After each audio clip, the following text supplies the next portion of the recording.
Switched on IT is proudly brought to you by Oz Hosting, Cloud Made Easy. Welcome to Switch.it. I'm Barry. This is the show where we talk about everything IT. Thank you for joining us today. Now, this session today is actually the close of the 2020 season. 2020 is a year that most of us will be very glad to be over. So this is the last of the 2020 season, and today we are going to continue to look at the next stage of the session that we recorded last time on social media. Now, at the beginning of 2021, when we come back, what we will do is we will review the session from today and last week very quickly, and then we will lead into a couple more sessions that will continue the theme that we are on at the moment. And then we're going to have some case studies next year. So be sure that you keep your eye out for when we come back, and make sure that you go and have a look at the end of today's session. Make sure you go and have a look at this session and last week's on video on demand, so that you can keep up with where we're at with this. Now, our hosts, Doug and Ray, are with us again today. Hello, gentlemen. How are you today? Good morning, Barry. I'm doing well. How's it going, everybody? Yeah, good. Doug, can you just, last week we talked about Ray's model and the three sections of the model, listening, speaking, is that right? Yeah, mm-hmm. And connecting. You got it. Yeah. Yep. Now, today we're going to focus on the listening section of that, correct, Doug? Yeah, that's right, Barry. So we'll be taking a deep dive into the listening aspect of it. That's going to cover off the tools that are available to perform, I guess, the listening task. Now, that is a really broad remit, if you like. So that's going to be broken down into a number of subsets. So it's like, there are the measuring tools. What are we measuring? What are we monitoring? Are we able to assess our brand awareness, for instance? Can we do any market research with the tools that we've got available? And what can we learn about our reputation, and how can we manage our reputation? So there's a number of different tools in there, and there are a number of different elements, if you like, that we're listening for. So the idea or the purpose of the session today will be to allow a business operator to come out of today's session and understand what can I use, what should I be looking for, how do I actually implement this right now. So Ray, maybe what we can do is in the listening space, if you want to just have a quick chat about the tools and then what we're going to use them for. Sure. So I'd like to think about this from the most basic sense, which is that if you're a micropreneur or a solopreneur, you probably need fairly robust tools to be able to help keep up with all the things that need to be done. But when you get started, it's really important to understand what you're doing and why you're doing it, and starting with the simplest tools that give you the greatest impact for your energy and dollars given. I'd like to cover those. So we're going to talk about two tools that kind of partner together, Google Search and Google Alerts. Then we're going to talk about social media curation and how to actually do social media curation generally in that listening space. And then finally, how to measure and manage those pieces as well. So when we're talking about really the first stages of listening, right? There are those two pieces. There's the initial stage where we start listening because we are setting ourselves up for the market research necessary to understand what are the conversations happening online, all of those kinds of pieces, the things that we talked about in the last episode. And then we go into the ongoing listening, which is engagement with our audience and so on and so forth, while continuing to monitor for conversations and for brand awareness and brand reputation management. So we want to look at all of those pieces, and what I wanted to do is talk about these 4 tools in that capacity. And then we get to that later stage where we end up wanting to measure the impact of what we're doing. And most of that measurement of impact, by the way, is happening in your accounting software or in other tools. And then some of them are happening in your social media tools. So I want people to recognize that even though we're going to talk about social media tools here, you shouldn't discount how your sales connect to your social media work. So the work that you're doing in that should be producing, revenues, and or being tied to. There should be some correlation between the two, and if they're not, then you've got to figure out why you're doing this work. So that's what we're going to do. So where would you like to get started? Would you like to get started with the initial phase, and I can walk everybody through that process? I think that's a good place to start. So yes. So where would you think someone should start with listening? Measure. What can we measure? Wrong. That's okay. So we're going to measure later, okay? And really, the reality is that we should think about, and this is really key. Most people answer that, and that's totally the right answer I was expecting from you. Most people think that they need to measure things when in reality, the first thing you're going to do is market research. And the best way to start in market research is using Google. Google gives you, and you can use Bing and other search engines, but Google's going to give you the largest swath of data. And so if we make a trip over to Google search, we're going to bring that up on screen so you can see that as needed. Whenever we do a search, and I'm just going to do some searches that are pertinent to me, but it really doesn't make any difference. But if I type in small business, you can see here that as I type things, Google itself knows what I'm typing. And that's because it's a fairly powerful application on top of this great search engine that it's built. And what it's doing here is it's giving me the capability of starting to understand various parts of what I'm looking for. Now, what you're doing is you're trying to find out about your audience. And so my audience is small business, and I'm interested in helping small business owners. So what are small business owners talking about? That's really important to me. So I might start off with this very vague search, which is just small business, and go ahead and execute that search. So what we do now is we do a very generic search to start off with. Now, for all things that we want to think about, we'll get to that. But just at the very start, we want to start thinking about where people are having conversations. And this is helpful for us to be able to figure that out. So when we're listening in that initial stage, phase 1, as I call it, phase 1 listening, we go ahead and do that broad search. And we start doing these broad searches across Google. Now, what most people don't realize is that there are a wide variety of places that you should be listening and that you haven't been. Case in point. Number one is we think of the all tab in Google search. That's where most search happens. There are 5.6 is that million billion searches that result from that search, right? That's too much, and quite honestly, kind of useless, right? So we can go in here and we can, I'm going to dismiss this for now.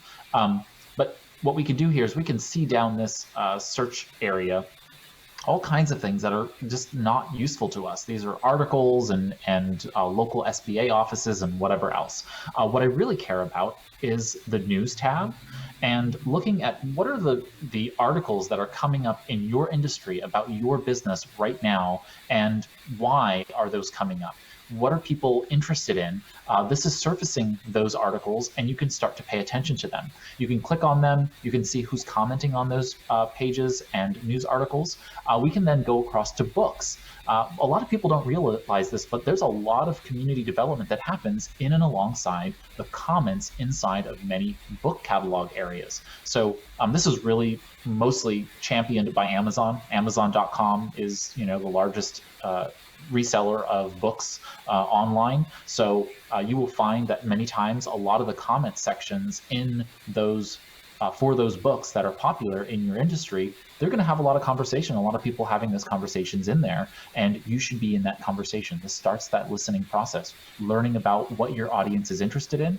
What are they commenting on these books? Why are they commenting? What are their big ticket issues? What are their major concerns? What are the things that really irritate them? What are the things that are really make them fearful? This is information that we really want to get in this marketing research stage. But beyond that, there's shopping. So we can start looking at various catalogs of e-commerce products and sites. Yeah, so we can see here, we can see an e-commerce catalog. And inside the e-commerce catalog, we can do all kinds of searches. And again, these are mostly going to be books for this topic. But if you had a product-based business, those products would show up. You can click on the products. You can see the reviews on those products. If these are your products, you should be searching for your products and seeing them here and seeing what people are commenting on in the product catalog on Google Shopping. Now, this is where it gets even more powerful.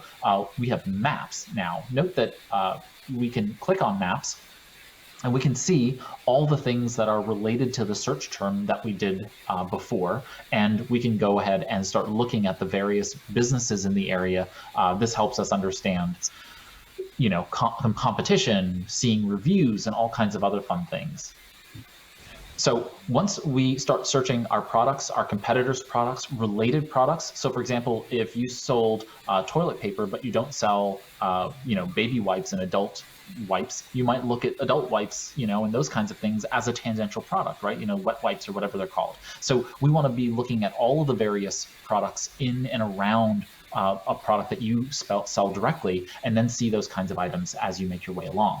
Then, as I said, we can look at maps, look at competitors, where are they located, what kinds of reviews do they get. All of those things are important in the listening stage. You're in essence doing market research just like you were launching your business, but you're trying to find out this information for what's happening online. And so often than not, businesses don't know what's being said about them, what's being said about their competitors, what's being said about their industry, and what's being said about their related and potential marketing alliances online.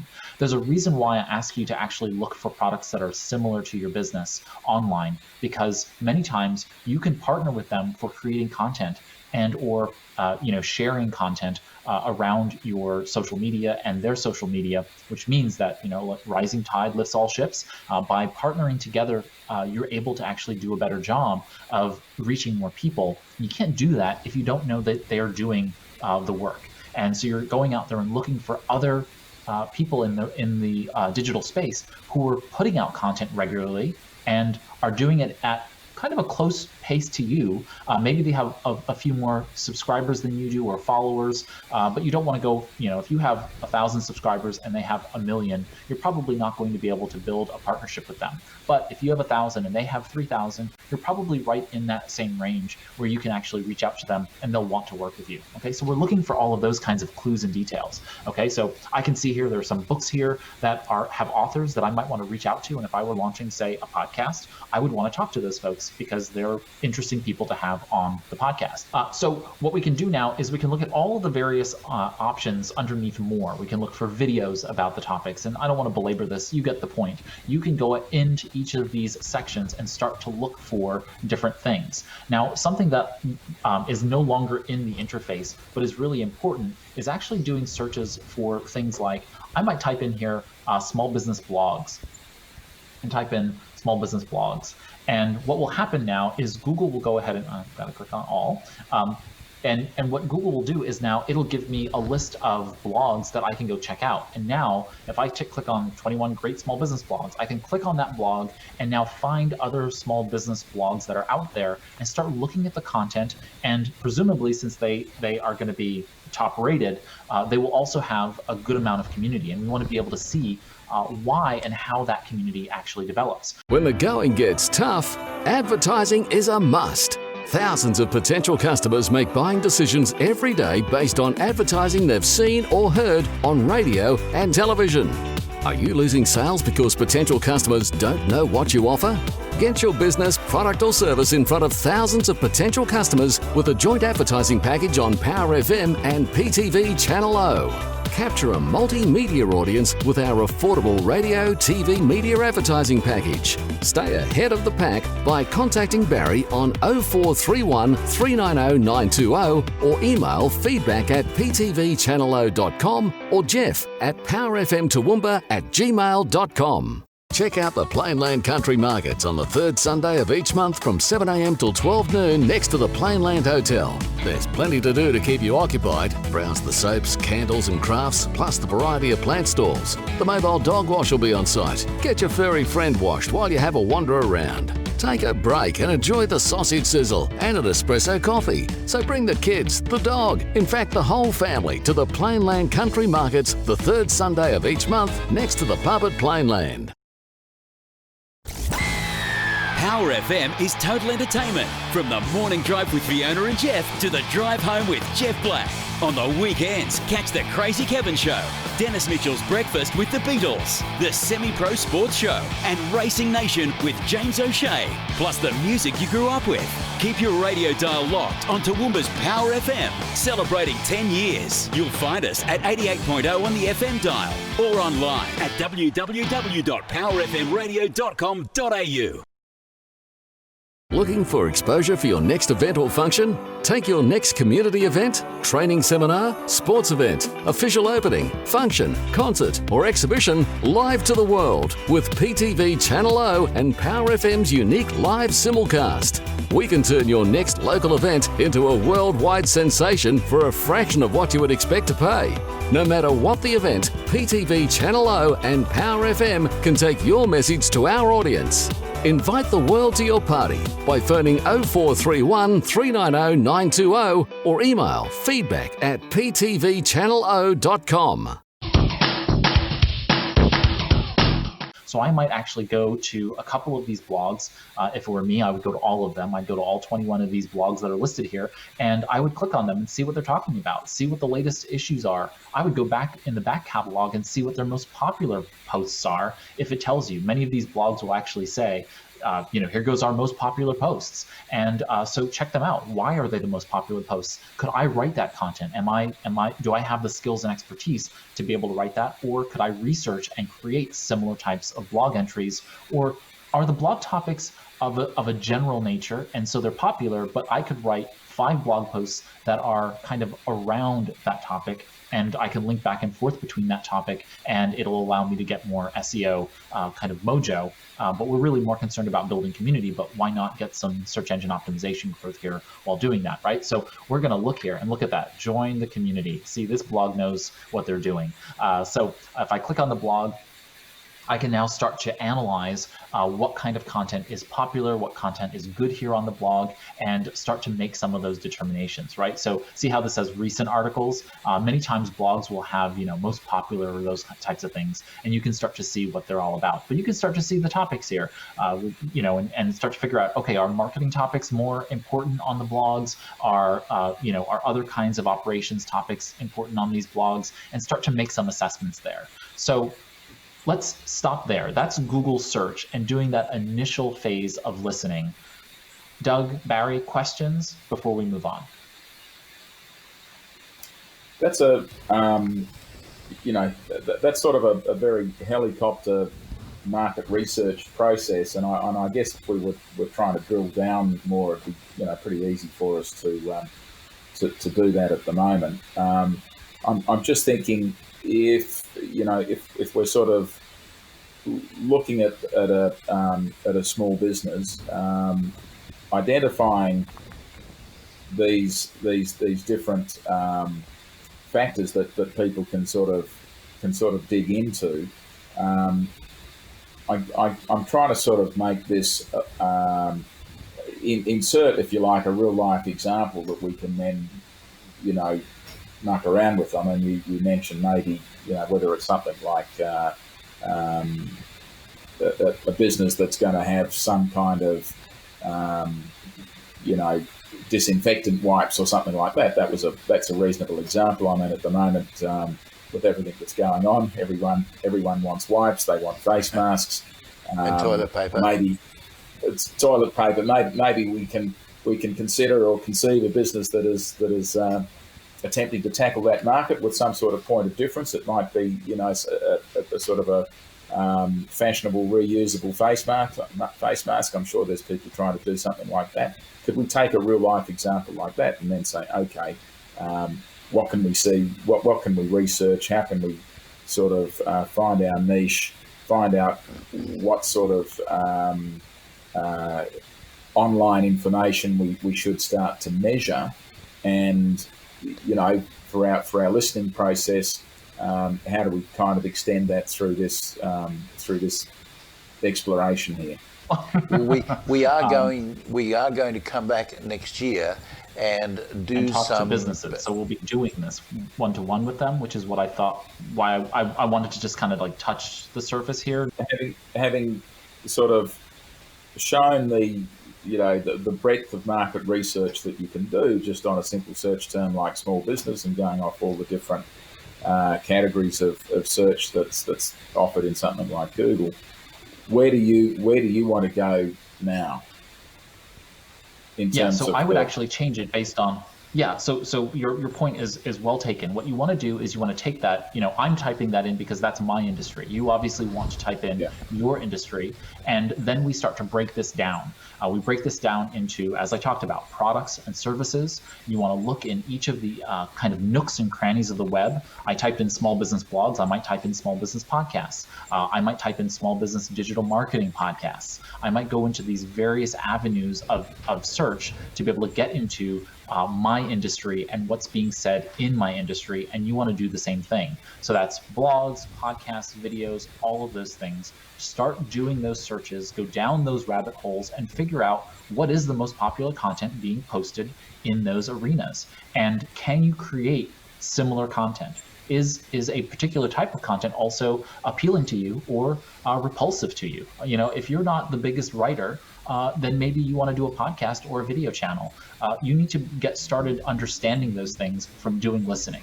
This is the time to dive into what's happening online in your world and start doing those searches for your business and figuring that out. So we go down all of these derivations, things that people sometimes miss, and we're going to talk about that in the next section in Google Alerts, which is starting to understand some of these topics that might be things that you want to stay on top of on an ongoing basis. So let's head over there now.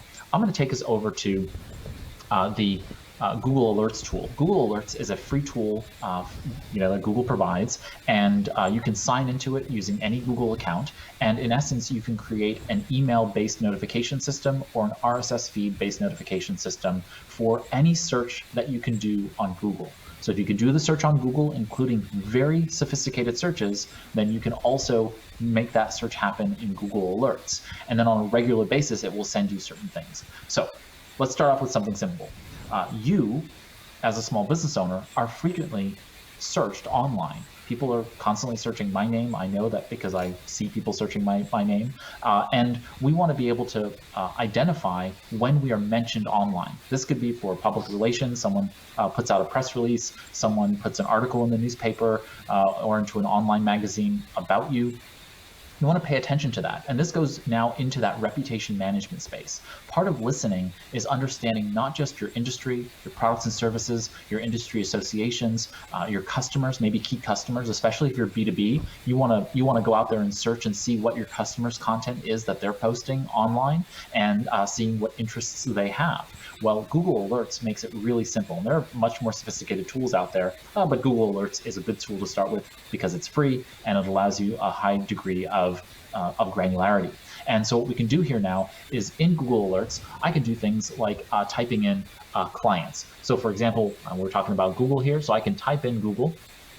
And as you can see, it will give me a search alert and an email address, which is the email address for this demo account.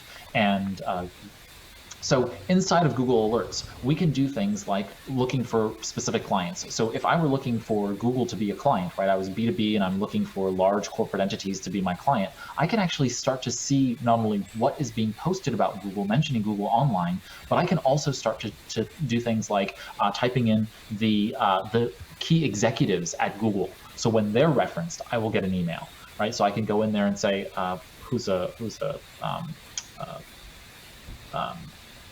a major player at Google other than the CEO. We could just type in Google CEO.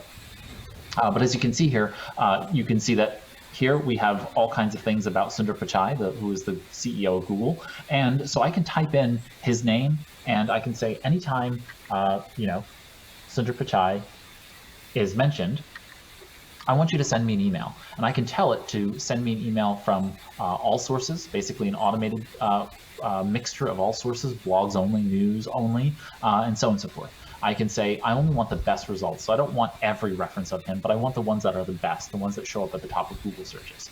And then that way it gives me this ability to create this alert. Now, anytime the Google CEO, Sundar Pichai, is mentioned online, that will send me an email.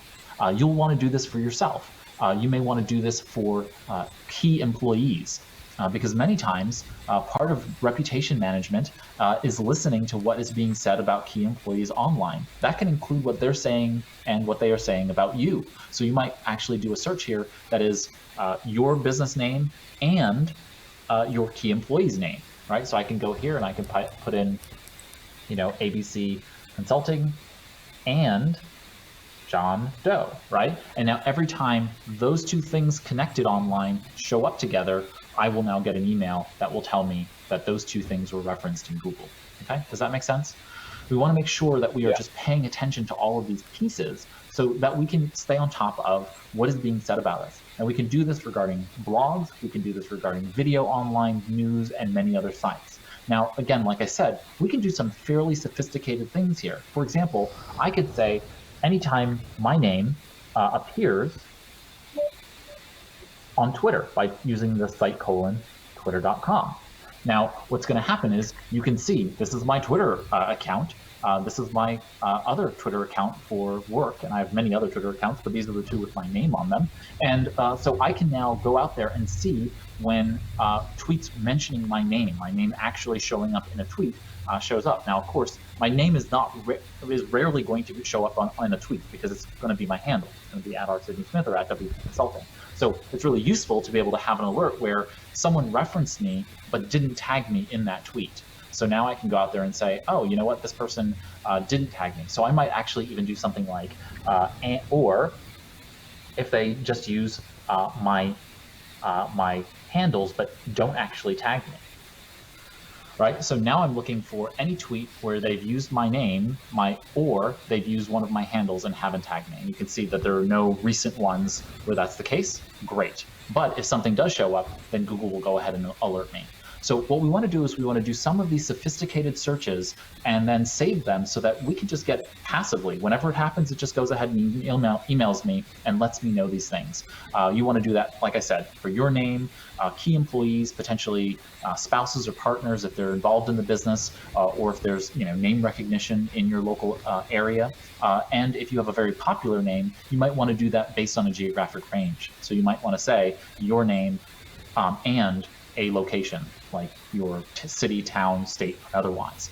I have a wide variety of searches that I have listed in my own account that search for all kinds of things that are associated with my business and around my business based on those things. Company, industry, location, the key vendors, key potential clients, my actual current clients that I want to be able to stay on top of. So if someone gets a promotion, I learn about it, I get an email, and then I can go out there and say, hey, congratulations on your latest promotion to SVP of X, and here goes a lovely card, and just to commemorate and honor that moment.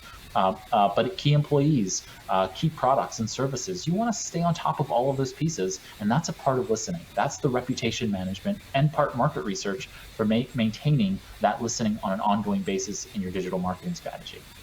Questions? Ray, or Doug, seems to me like just watching this and listening to you, for a lot of small business owners out there, it seems a bit overwhelming.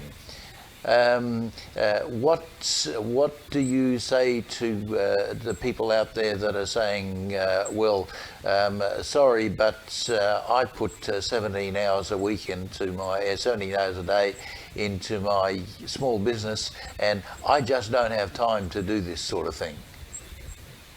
Sure. So it's a one-time process. I mean, you set this up and then they email you. So it's not something that you have to do on an ongoing basis. You in essence are doing this that one time in terms of Google Alerts. In terms of the initial Google search portion, you either want to be successful in social media and in digital marketing, or you don't. And so I just consistently tell people, you make time for being successful. Success doesn't make time for you. So yeah, you might be busy, but if you are looking to grow your business, you're not that busy. So I don't buy the argument that you don't have enough time. You make time for things that are important for you.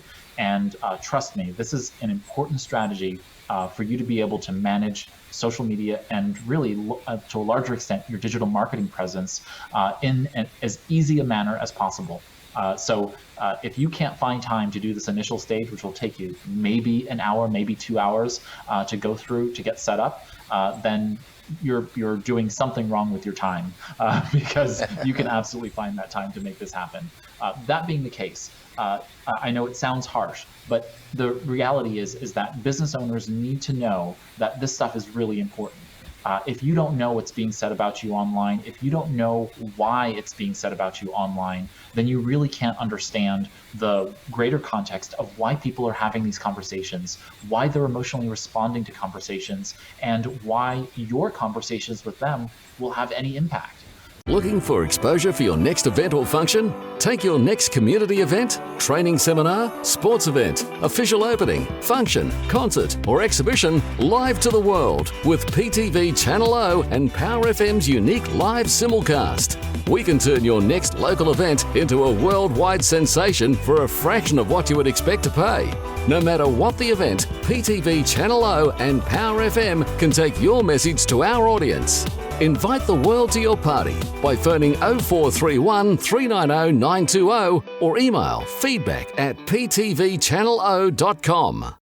Hi, this is Sarah and Bron showing off our height safety at Hip Pocket Toowoomba. Harnesses, roofers kits, anchor points, we have walls full. We can tag your gear too. Get the right gear for the right job.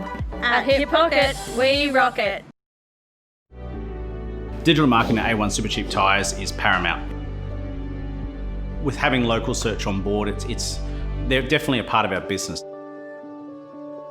They are like having a marketing team of your own.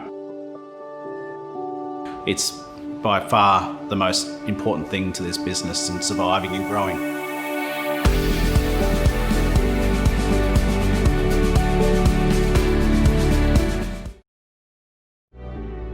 Digital marketing at A1 Supercheap Tyres is paramount.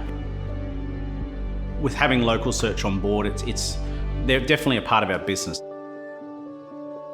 They are like having a marketing team of your own. It's by far the most important thing to this business and surviving and growing.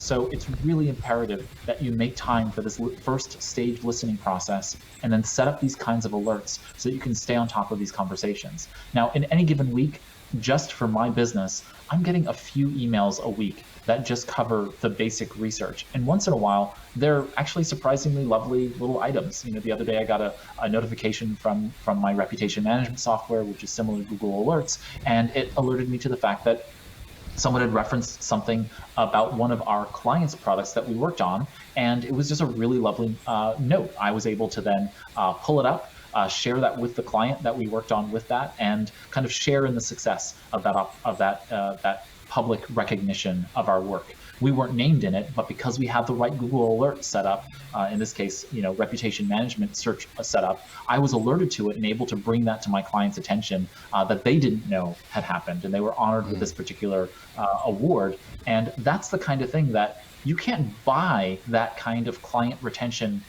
experience. I know that client will always come back to me now because I shared with them in that experience that they didn't know happened. So doing this stuff is not just about the hard immediate results. It's about the long-term benefits of being able to understand the value to other people of you making sure this information is at your fingertips.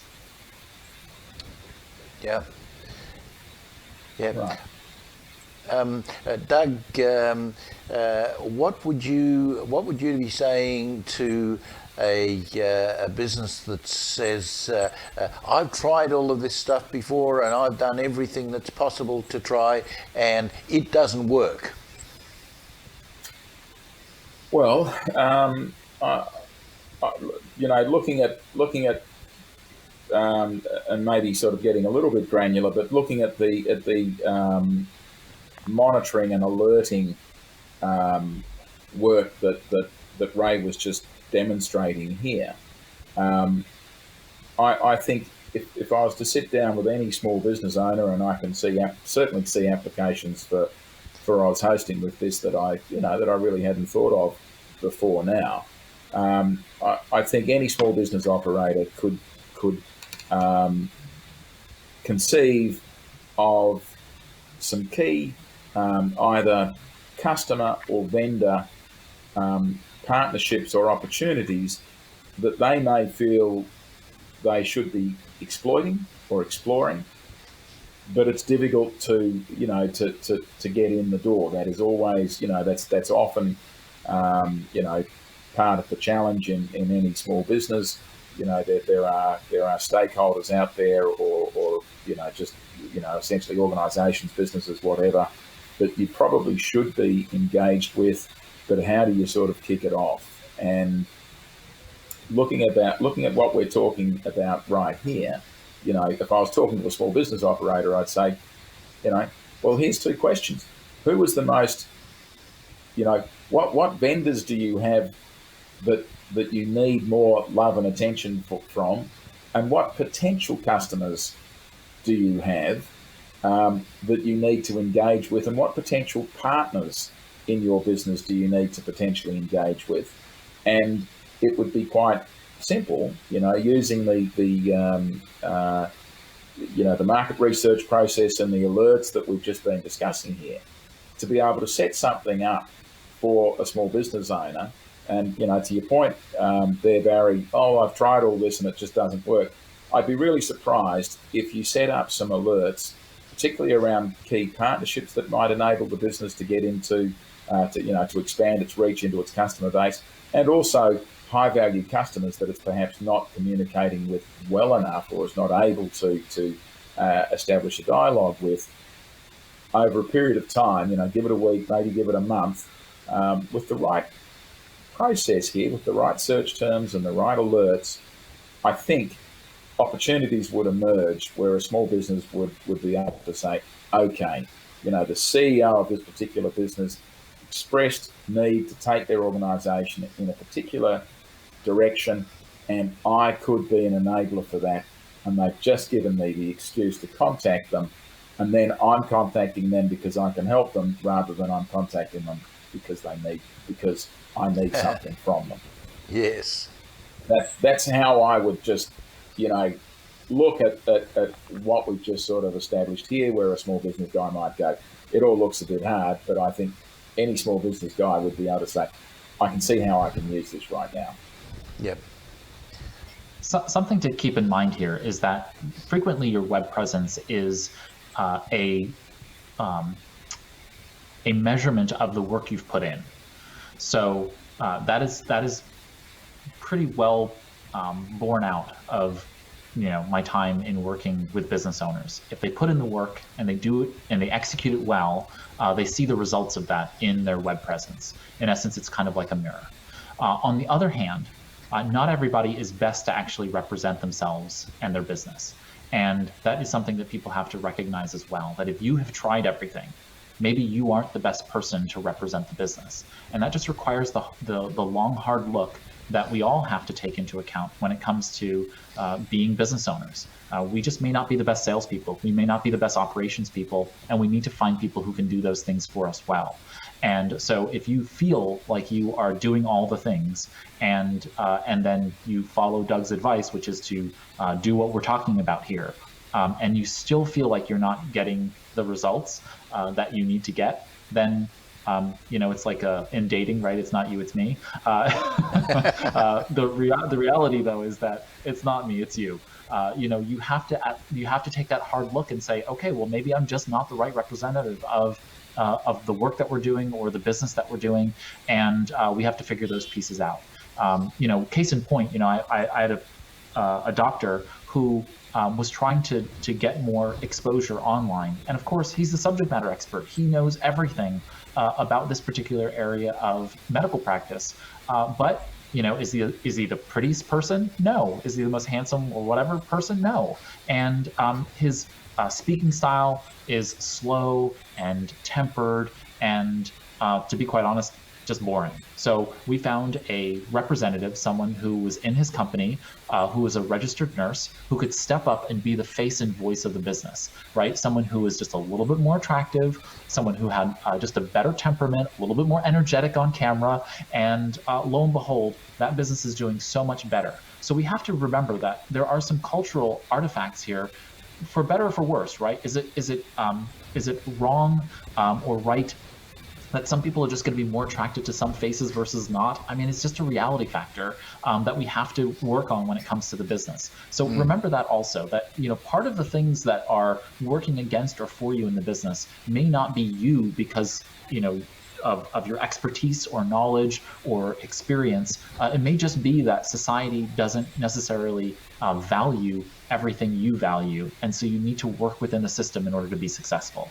right? And there's a reason why well, at least I don't know who says it, but I know I say it, which is sex, babies, puppies, and kittens sell, right? So if you can sell your business with sex, puppies, babies, and kittens, anytime you want to be able to sell something, you have to put it through the paces, right? We want sex, babies, puppies, and kittens, because not everybody's a dog person, not everybody's a cat person, and babies are programmed for them to be adorable to us. And then, of course, we all know that sex sells, right? We know that sexiness sells, beauty sells, those kinds of things, right? They play to our core humanity.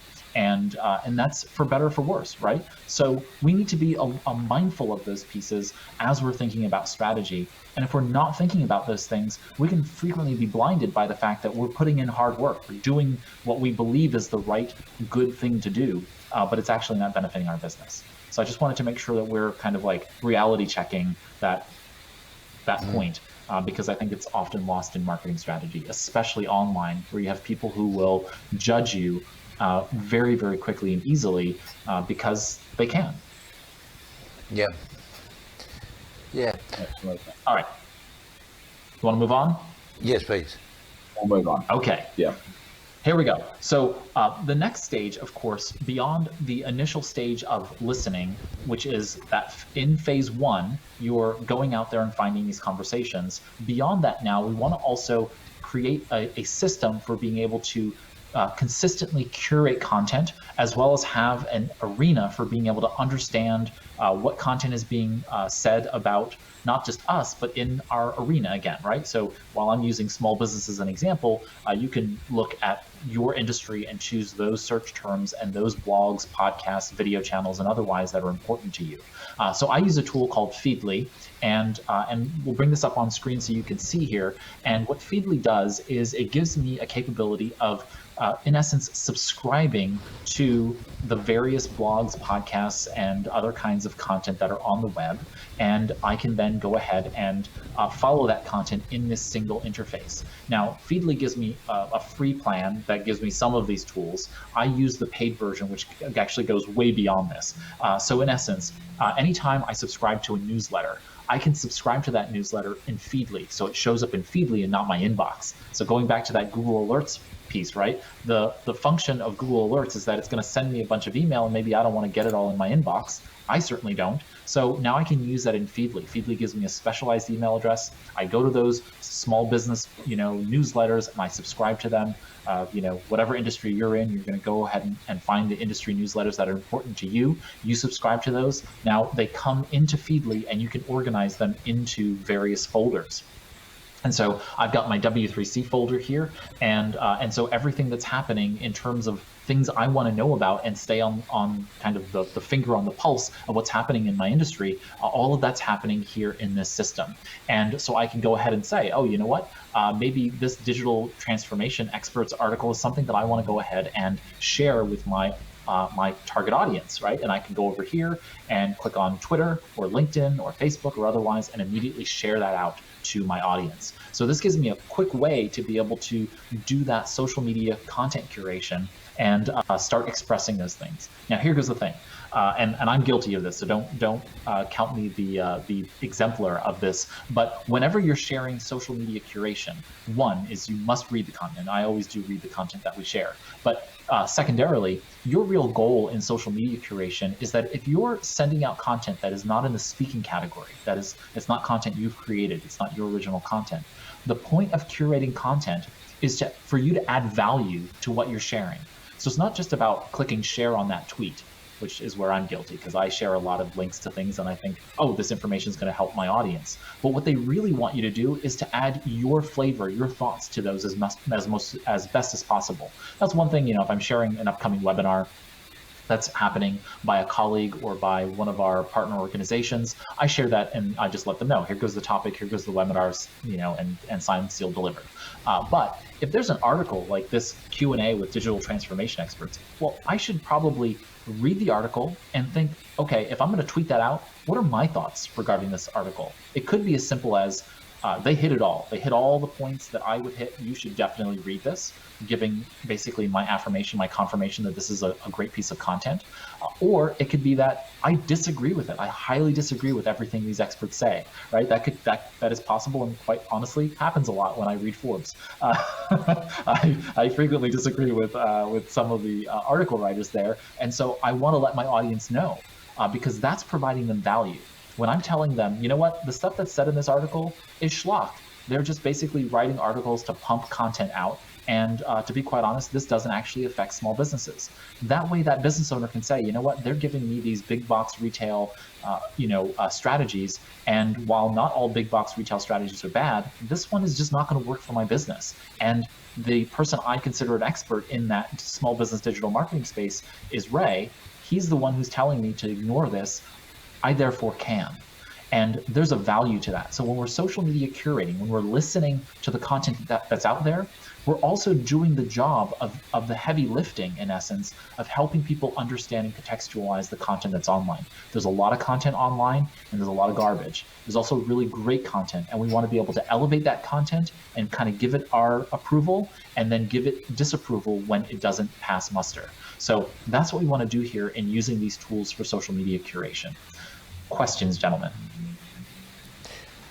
Yes, Ray, this social media content curation, this is still part of the listening section, is that right?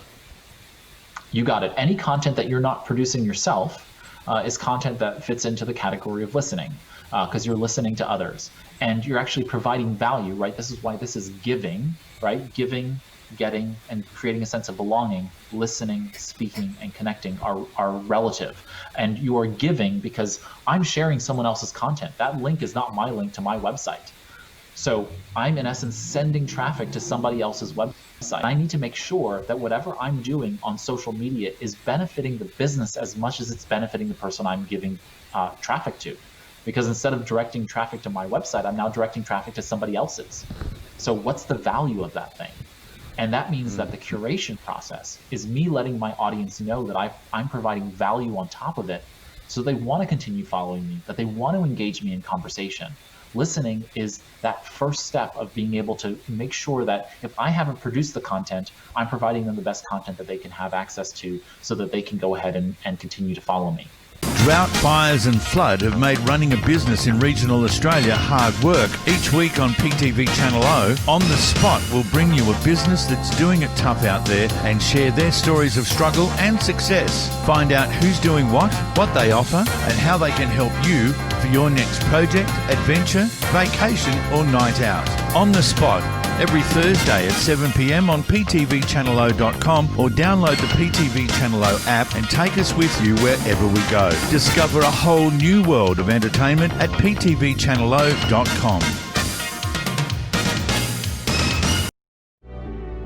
Digital marketing at A1 Supercheap Tyres is paramount. With having local search on board, they're definitely a part of our business. They are like having a marketing team of your own. It's by far the most important thing to this business and surviving and growing.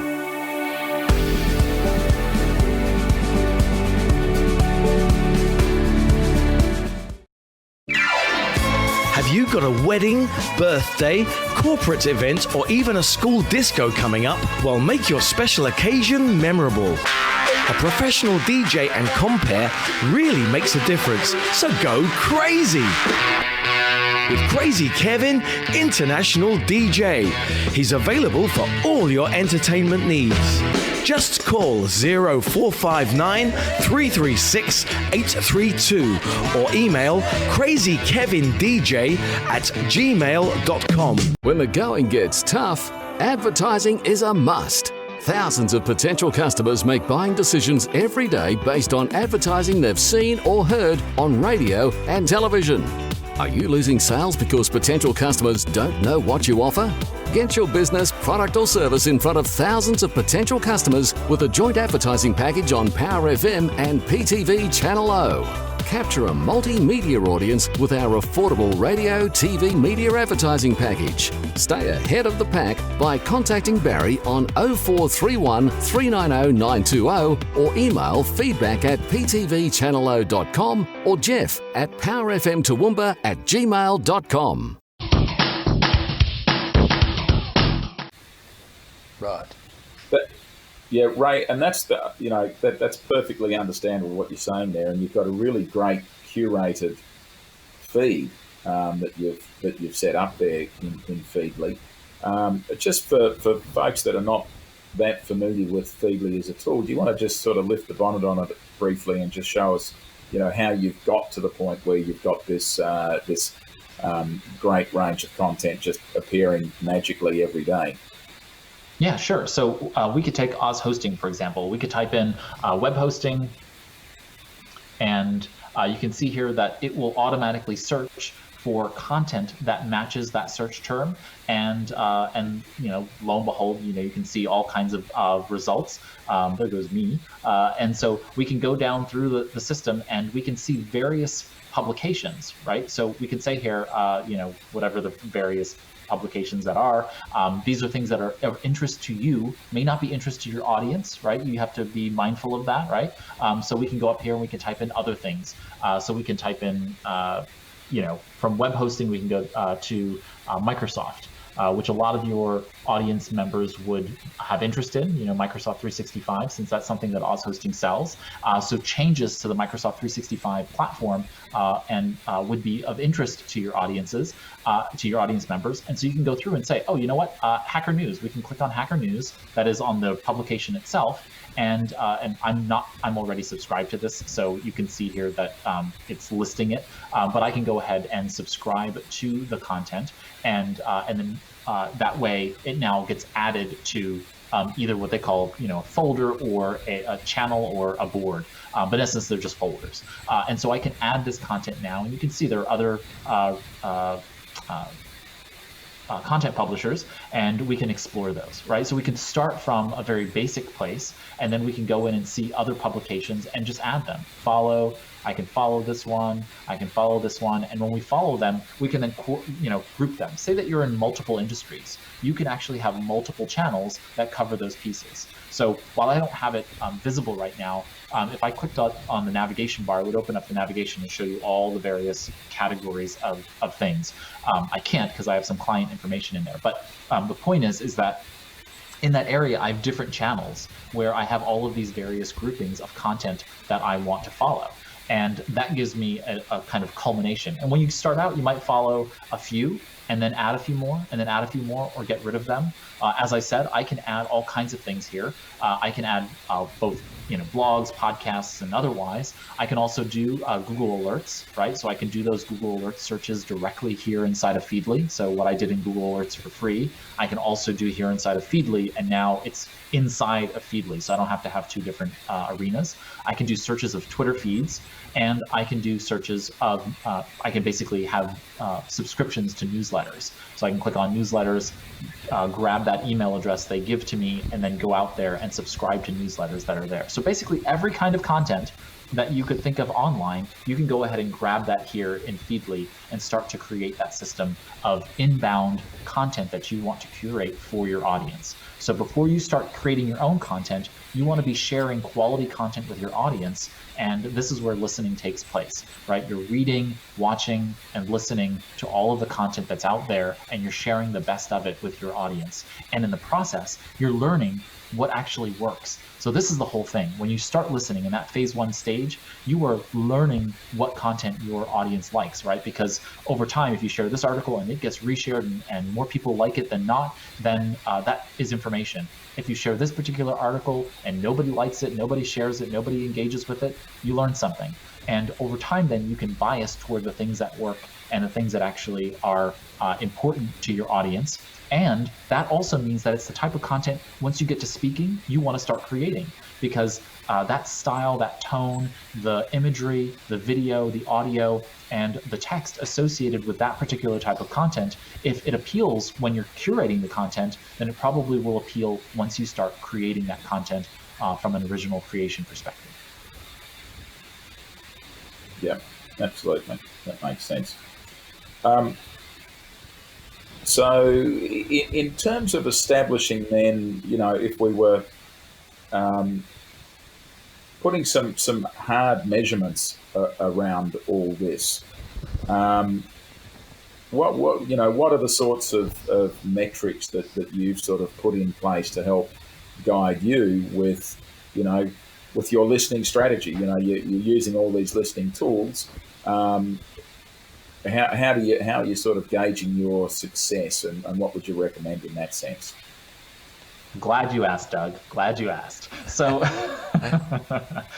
this is really where, once you get through the phase 1 process of listening, we get on to phase 2. And phase 2 is actually fairly easy. What we're doing is we're engaging with people when they're engaging with us, right? So if we're in the curation stage, we're sharing content that's not ours, but we're applying our own thoughts, our own approval or disapproval of that content out there into our own social channels, and people are responding and engaging with that, right? So we're collecting that data and understanding, are people liking, are people following us, are people engaging with our content, and what kind of sentiment is associated with that? Is it positive sentiment? Is it negative sentiment? What that means is positive is, in essence, in terms of mood, affect, emotion. Is it of a good quality, positive quality, or is it of a negative quality?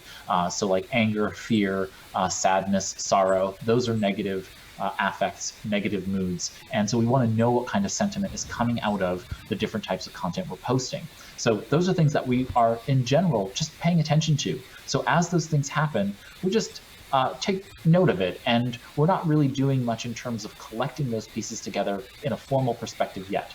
We want to do that just absorbing what's happening. If someone writes to you and says, gosh, this sucks, that's something that you want to take hold of and you want to take to heart, right? Understand, not because you created the content, you're just curating it.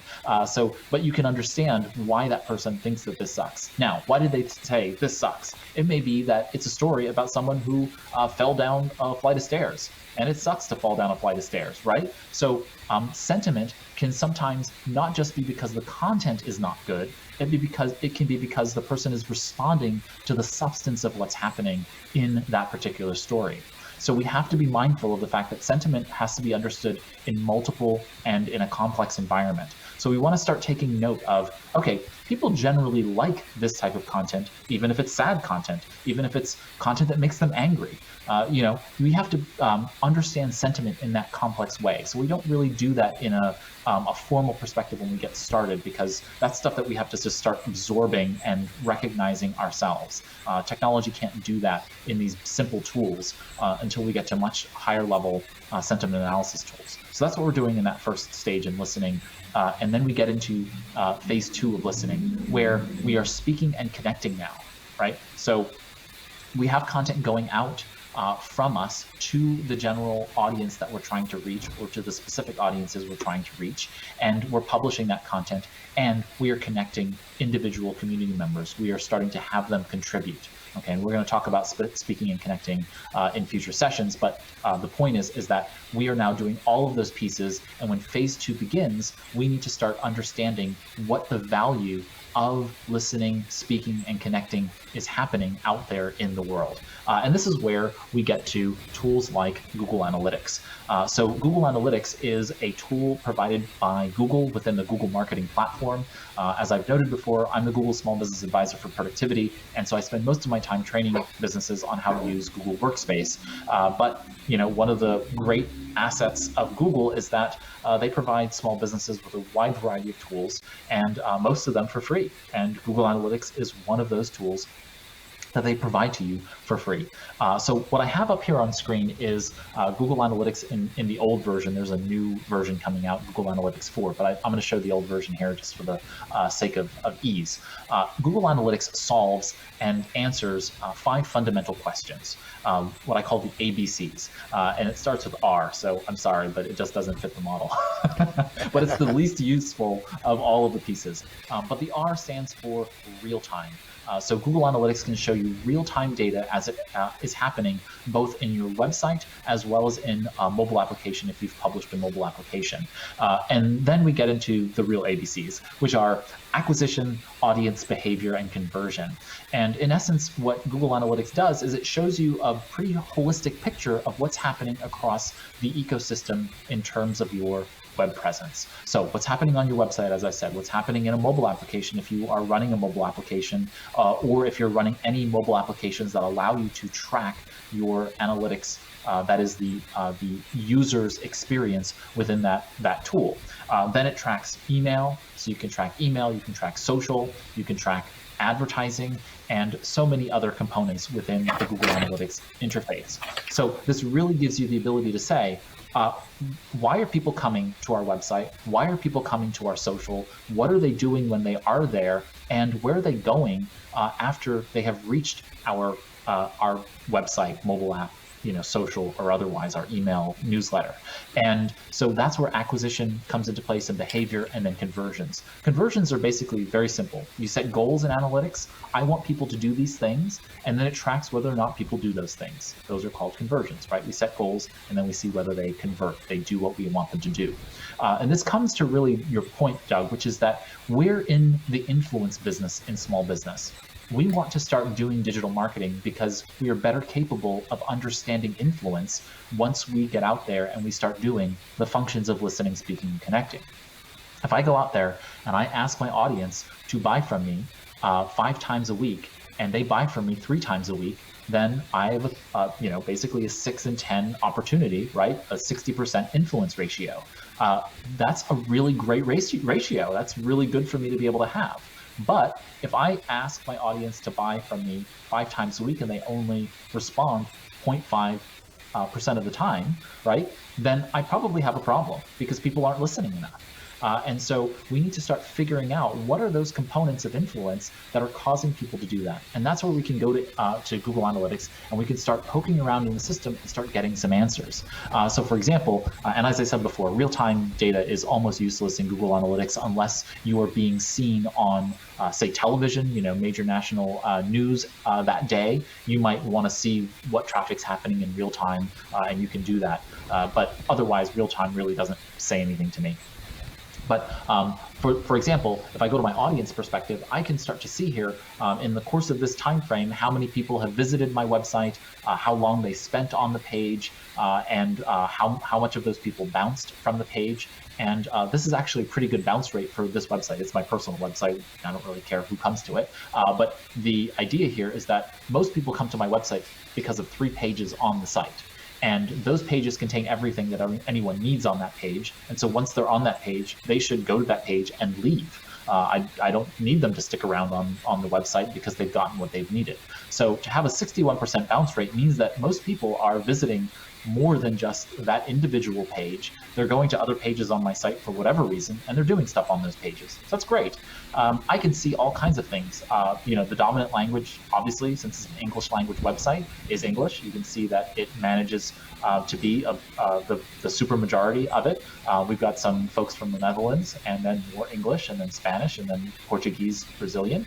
So you can see here the some makeup of those things. You can see where people are coming from, all of those kinds of information. And what that really helps you do, again, going back to listening, is that component of being able to understand why are people here, and once they are here, who are they?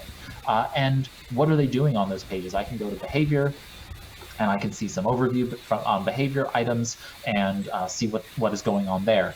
And by doing that, I can see, oh, you know what? I've got this template and I've got this other template, right? And then most people come to find me and figure out who I am, right? So those are the top 3 reasons someone comes to my website. And so I know exactly what they're going to do once they come to those pages. They're going to leave. Great. And if I wanted them to do something more, then I would put in behavioral interventions, calls to action on those pages that directed them to do those things, right? But they've already got the directions to go. If they want to download that template, they can go download that template and then go be productive, right? I don't need any more from them other than for them to know that thing exists, to take advantage of the tutorial that's on the page, download the template, and go.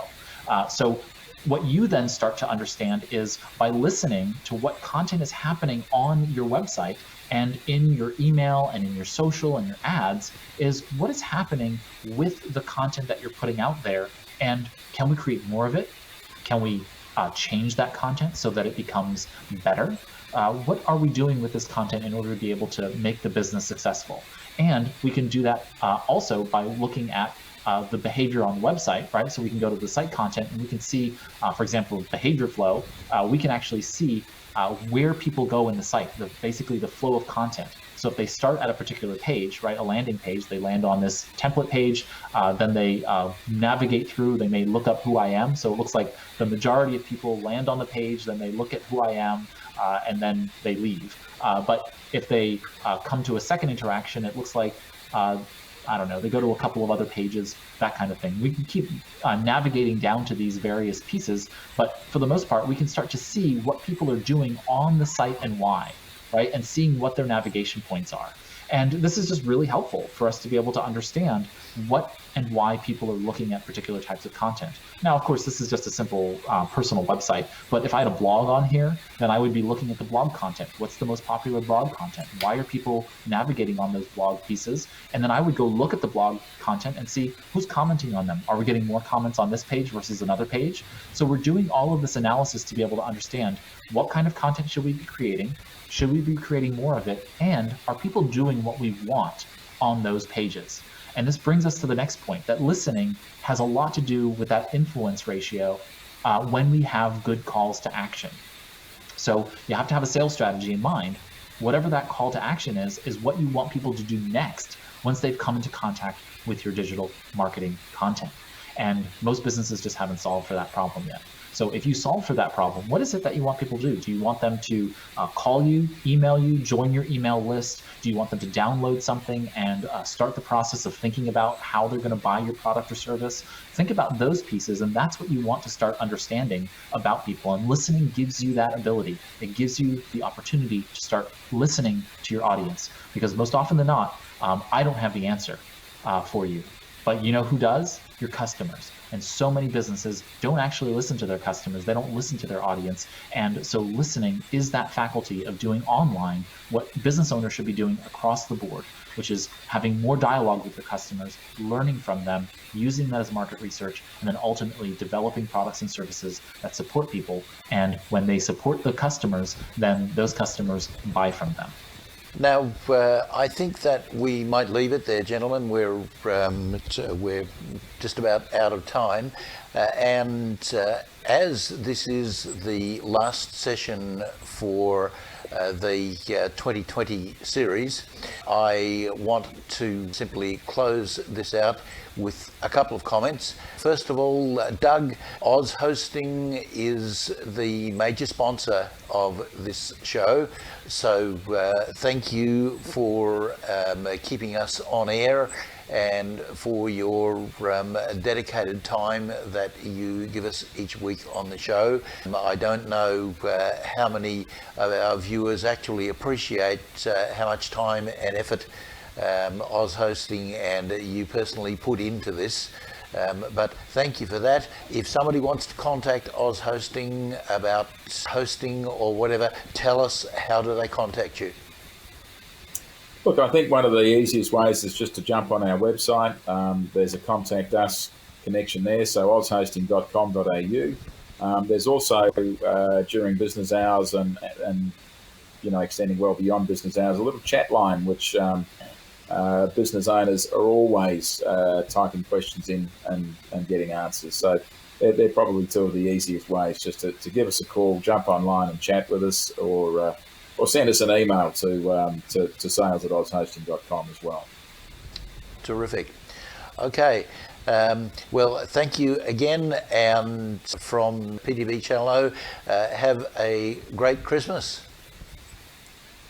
Thanks, Barry. See you in the new year. Yes. And Ray Sidney Smith, where are you? Pennsylvania today? I am in Pittsburgh, Pennsylvania today. You got it. Okay. Pinned me down. Sorry? You pinned me down. I pinned you down, yes. Ray, thank you as well for your time this year. You also put in huge amounts of effort and energy into the show and bring great value to it. So thank you, and we will look forward to seeing you again next year as well. You've got Thanksgiving coming up, or at least you've got the day of Thanksgiving coming up. Even if Thanksgiving is probably going to be a bit different this year for people in the US. But happy Thanksgiving, and we wish you a Merry Christmas as well. Thanks, and to you too. Okay, terrific. Thank you, Ray Sidney Smith and Doug Endersby. We will look forward to picking this up again early in 2021, when hopefully we will have a better year. That'll be good. Cool, thank you. Well, you have been watching the final episode of the 2020 season of Switched On IT. If this session or any of the other sessions have raised questions or have given you things that you would like to talk about in 2021, or if it's raised something for you out of this session that you would like to talk about, contact us on our contact form on this site, or send us an email to ptvchannelo.com, and we'll see what we can do about answering your questions. Now, I will stay in touch with you on social media to let you know when we are coming back for the beginning of the 2021 season. Until then, this has been Barry for PTV Channel O and Switched On IT. Stay safe, have a great Christmas, but a COVID-safe Christmas. I know that we're now starting to open up borders and things. Take care, drive carefully, stay safe, and we'll hope to see you again on Switched On IT in 2021. Bye for now.